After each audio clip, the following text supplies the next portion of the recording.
Scottie, thanks for joining us today. Pleasure, man. I think for those that don't know, give us a bit of a background of Scottie and the yard itself. Well, I'm a strength and conditioning coach. We opened the yard 5.5 years ago. Before that, I did my sports science honors. I was a personal trainer at Virgin while I was doing that. So I've been in the industry for over a decade, quite a while. And yeah, at the moment, just running the yard, training everyday people and some athletes as well. And myself personally, I'm working with quite a few MMA fighters. And what other sports do you cover besides MMA? At the moment, I'm pretty into the MMA, so I'm not venturing too far out. I do have a couple powerlifters that I work with. There are a few amateur cyclists, one or two better guys, but mostly primarily the MMA guys, that's the focus. And I think give us some of the myths that people have around training for MMA and stuff that you've seen and that you've changed on your end.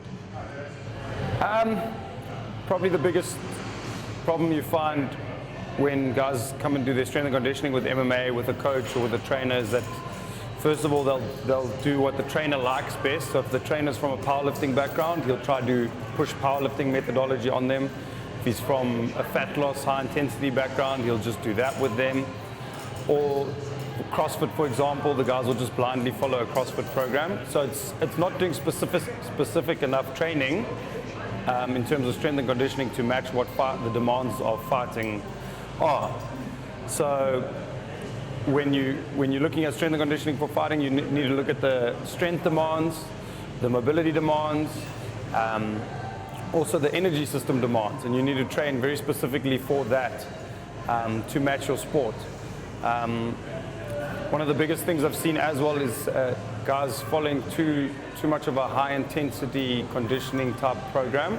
So your CrossFit style training or your high intensity interval style training, and they do this year round thinking that harder is better, and they never build up a proper aerobic tank to fight with, and they never build up their power endurance and their strength, and they don't peak properly for fights.